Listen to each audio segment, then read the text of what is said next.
నమస్కారం గురుగారు. శ్రీమాత్రే నమః. సార్, ఇప్పుడు ఇంట్లో పాత పడతాయి బట్టలు, మన అయినా పిల్లలు అయినా పెద్దవాళ్ళు.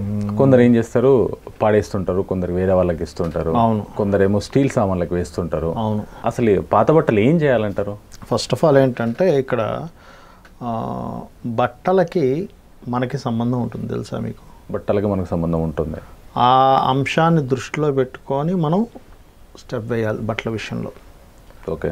మీరు గమనించినట్లయితే దీని మీద ఒక హోమియోపతి డాక్టర్ బట్టలకి అతను వేసుకున్న చొక్కాకి మందు వేసి కూడా మనిషికి నయం చేశాడు, తెలుసా?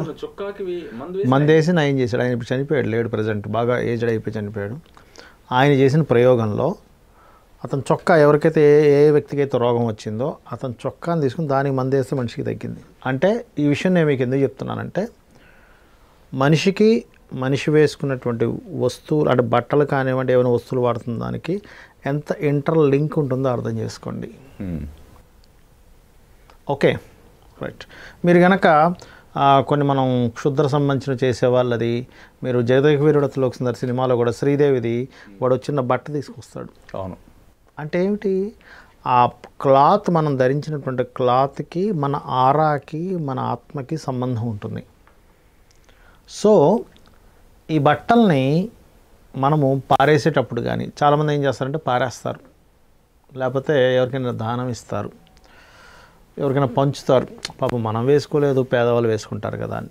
ఇవి చేసేటప్పుడు కొన్ని ముఖ్యమైనటువంటి అంశాలు పాటించాలి.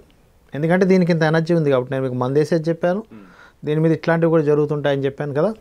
అందుకని దీని గురించి చేయాల్సిన పని ఏమిటంటే, ఫస్ట్ ఈ బట్టలు వీటిని చక్కగా ఉప్పు నీళ్ళల్లో నానబెట్టి, కల్లుప్పు ఉంటుంది కదా, సన్నుప్పు కాదు, కల్లుప్పు ఉంటుంది, కల్లుప్పు నీళ్ళలో బాగా నానబెట్టి కొంచెం పసుపు కూడా వేసి దాన్ని ఒక రోజంతా ఉంచి దాని తర్వాత తీసి ఆరబెట్టి దాని తర్వాత మీరు ఎవరికైనా పేదవాళ్ళకి కావాలంటే ఇవ్వచ్చు. కొంతమంది స్టీల్ సామాన్లకి వేస్తూ ఉంటారు, అట్లా చేయొచ్చు. కొంతమంది పాత బట్టలు కొనుక్కునే వాళ్ళు వస్తారు, కొన్ని ప్రదేశాల్లో ఉన్నాయి, ఇక్కడ మరి ఉందో లేదో తెలియదు, వాళ్ళకి ఇవ్వచ్చు. పాతకాలంలో అయితే ఏం చేసేవారంటే, ఇంట్లో వాళ్ళకి అది ఇంకా అవసరం లేదు అనుకున్నారు, లేదా పాత బట్టలు అది మళ్ళీ ధరించడం ఇష్టం లేదు, బయట ఒక తేగ ఉండేది ప్రతి ఇంటికి ముందున ఒకప్పుడు పాతకాలంలో. ఇలాగే ఉప్పు నీళ్ళల్లో బాగా నానబెట్టి తీసి దానికి పసుపది ఇచ్చేసి తర్వాత ఉతికేసి ఆ దండం మీద వేసేవారు. ఎవరికైనా సరే బట్టలు కావాలనుకునేవారు ఆ దండం మీద ఉంటే అది ఇంక బయట వాళ్ళ కోసమనే, ఇంకో వాళ్ళకి ఉపయోగపడుతుందని ఆ రకంగా వాళ్ళు తీసుకుని వెళ్ళిపోయేవారు. ఓకే. అయితే ఈ ప్రక్రియ ఈజ్ మోస్ట్ ఇంపార్టెంట్. ఎందుకంటే మీ బట్టలు తీసుకెళ్ళి అక్కడ వాళ్ళు తీసుకెళ్ళి ఏదైనా ప్రదేశంలో, చాలామంది చేసే మిస్టేక్ ఏంటి చెప్పమంటారా, పనికి రావట్లేదు కదా, ఇప్పుడు మనం వేసుకోవట్లేదు కదా, తీసుకెళ్ళి ఏ చెత్తకుండలోనే పడేస్తారు. అక్కడ ఉన్నటువంటి ఎనర్జీ మీకు సంబంధం కలుగుతూ ఉంటుంది. అందుకే చూడండి, కొంతమందికి బట్టలు పడేసిన తర్వాత వాళ్ళకి అనారోగ్యాలు వస్తుంటాయి, తెలుసా? మనిషికి అనారోగ్యం రావడానికి ముఖ్యమైన కారణం వాళ్ళు వేసుకున్నటువంటి బట్టలను యాజ్ ఇట్ ఈజ్గా బయటపడేయడము, యాజ్ ఇట్ ఈజ్ ఎవరికి ఇవ్వడం కూడా కారణమవుతుంది. కాబట్టి ఖచ్చితంగా కొంతమంది బొంతలు కుట్టించుకుంటారు, తెలుసా మీకు? బట్టలనే బొంతల్లా కుట్టుకుంటారు.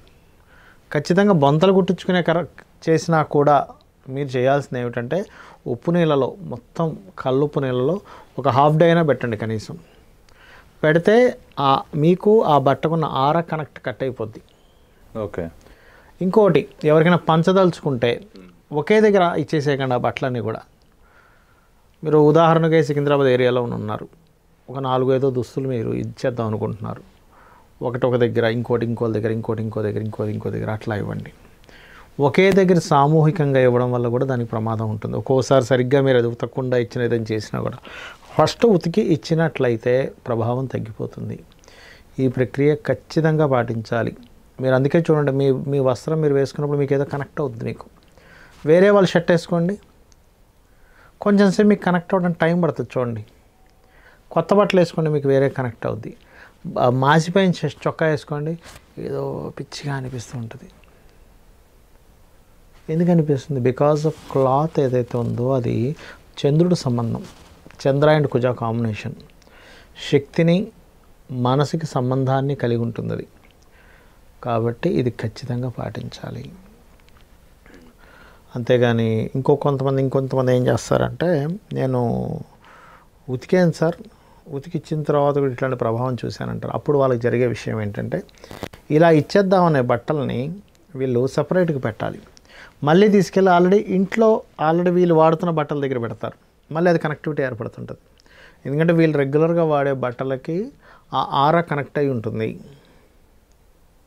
అందుకని అట్లా మీరు చూడండి, పాతకాలంలో ఎవరైనా మనం వస్తువులు వాడితే వాళ్ళవి తాతలదో తండ్రులదో వాళ్ళు రెగ్యులర్గా వాడే స్టిక్స్ కానీ వాడినప్పుడు అది పట్టుకోగానే వాళ్ళదేదో వాళ్ళ ఆత్మ లేకపోతే వాళ్ళకి సంబంధించింది ఏదో మనం ఏదో కనెక్ట్ అయినట్టు అనిపిస్తుంది. చూడండి, ఆ కుర్చీలో కూర్చున్న అవును, వాళ్ళు ఎప్పుడు తాతయ్య గారు ఊగేవారండి ఒక కుర్చీలో, అందులో కూర్చోగానే మనకి ఏదో తెలియని ఒక ఫీల్ కలుగుతుంటుంది.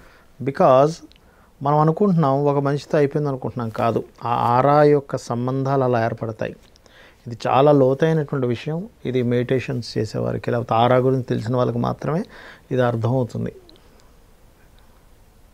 సో ఈ జాగ్రత్త తీసుకోవాలి మనం. అంటే ఉన్న వాటిని పారేసేటప్పుడు ప్రతి ఒక్కరి ఇంట్లో ప్రతి ఒక్కరికి ఉండే మీకు అందుకే చూడండి, కొంతమంది పాతకాలం వాళ్ళవి భద్రంగా దాచిపెట్టుకుని ఉంటారు కూడా. మా తాతగారి జ్ఞాపకం, మా నాన్నగారు మా అమ్మగారి జ్ఞాపకం, వాళ్ళకి ఏదో ఫీల్ అది ఉన్నప్పుడు మా అమ్మగారు ఇచ్చిన పెట్టెని ఎంతసేపు అది వాళ్ళ ఆత్మతో వాళ్ళ ఆరాతో కనెక్ట్ అయ్యి ఉంది. అందుకే వాళ్ళకి అదేదో ధైర్యం, అదేదో ఫీలింగ్ కలిగిస్తూ ఉంటుంది. గుర్తు మన చిన్నప్పుడు వస్తువులు మనం జాగ్రత్త దాచిపెట్టుకుంటుంటాం. వస్తువులు మీరు ఏజ్ బట్టి కూడా ఈ ఆరా కొన్ని ఉంటాయన్నమాట, అవి కనెక్ట్ అవుతుంటాయి. మీరు చిన్నప్పుడు ఫొటోస్ చూడండి, ఆ చిన్నప్పుడు ఉన్నటువంటి దీంట్లోకి మీకు వెళ్ళిపోద్ది మైండ్. చిన్నప్పుడు ఫోటో చూడంగానే టప్మని వెళ్ళిపోద్ది. అవును, అది లింక్స్ ఉంటాయండి ఇవన్నీ కూడా. నిజంగా సార్, కొన్ని విషయాలలో కొన్ని జాగ్రత్తలు తీసుకుంటే ఏమవ్వదు. అంటే మెయిన్గా అనారోగ్యాలు కలగడానికి ఇది కూడా మేజర్ కారణం అవుతుంది. అది ఈ రకంగా చేయొచ్చు. ముఖ్యంగా చిన్నపిల్లల విషయంలో మరింత జాగ్రత్త తీసుకోవాలి పెద్దవాళ్ళ కంటే కూడా. ఎందుకంటే పెద్దవాళ్ళకి ఆ ఎనర్జీ ఆరా సరిపోతుంది, చిన్నపిల్లలకి తొందరగా అటాక్ అవుతాయి. అందుకే గాలి కానీ ఏదైనా తొందరగా అటాక్ అవుతుంది. ఈసారి చిన్నపిల్లలకి వాళ్ళకి దిష్టి తీస్తుంటారు. అందుకే సో వీటి వల్ల ఇంకొకటి సార్, దీంట్లో నాకేమనిపించింది అంటే మామూలుగా చిన్నపిల్లల బట్టలు కానీ మనకి కానీ కొన్ని విషయాల్లో ఇల్లు తుడచడానికి కానీ లేదనుకుంటే కొంతమంది తక్కువ అంటే మస్క బట్టలాగా వాడడం, అంటే వంట అలా కూడా వాడకూడదు. మీరు మంచి ప్రశ్న వేశారు. ఇలాగా చాలామంది చేసే మిస్టేక్స్ కూడా ఇవే. ఆ బట్ట ఇంట్లో ఉంది కదా అని చెప్పి తీసేసి టకటకి తీసుకెళ్ళి మసి బట్టగాను లేకపోతే ఇల్లు వాడకానికి వాడుతూ ఉంటారు. ఆరా వాళ్ళకి కనెక్ట్ అయిపోద్ది. అక్కడ కనెక్ట్ అయిపోయి వీళ్ళకి హెల్త్ రిలేటెడ్గా రావడానికి కూడా ప్రాబ్లం అవుద్ది. అందుకని ఏం చేయాలంటే ఇట్లా వాడేటప్పుడు కూడా ఇట్లాంటి బట్టల్ని ప్రత్యేకంగా ఉతికి సపరేట్ చేసుకొని దాన్ని ఉప్పు నీళ్ళల్లో పెట్టుకో ఒక రోజంతా లేదా హాఫ్ డే అయినా పెట్టి దాని తర్వాత ఫ్రెష్గా ఉతికి అప్పుడు వాడుకోవాలి వాటికి. కానీ యాజ్ ఇట్ ఈస్గా తీసుకెళ్ళి వాటికి వాడకూడదు. వస్త్రం ఈజ్ మోస్ట్ ఇంపార్టెంట్. దీనిలో దేవతలు ఉంటారు. మనం ఎందుకంటే పూజ చేసేటప్పుడు చాలామంది తెలియని విషయం ఏంటంటే, పూజ చేస్తుంటాం కదా మనం, కుట్టిన వస్త్రం ధరించకూడదు. పూజకి తెలుసా మీకు? అయ్యప్ప స్వామి దీక్షలు తీసుకునే వాళ్ళు కూడా కుట్టిన వస్త్రాలు ధరించరు. ఏది పూజ చేసేటప్పుడు, మామూలు వాడుకునేటప్పుడు దట్ ఈస్ డిఫరెంట్. పూజ చేసేటప్పుడు మాత్రము లుంగి కట్టుకోవాలి, పంచ కట్టుకోవాలి. అది పంచ పైనుంచి ధోతి కట్టుకోవాలి, పైనుంచి పై వస్త్రం వేసుకోవాలి. ఎందుకంటే పిల్లలకు ఇప్పుడు చాలా మందికి వంట చేసేటప్పుడు సడన్ గా వచ్చేది గుడ్డ అవి తీసేసుకుంటారు. అది పడితే దాంతో వీళ్ళు ఏంటంటే సపరేట్గా ఆ బట్టలు సపరేట్గా కొనుక్కుంటారు ఇంట్లో వాడకుండా.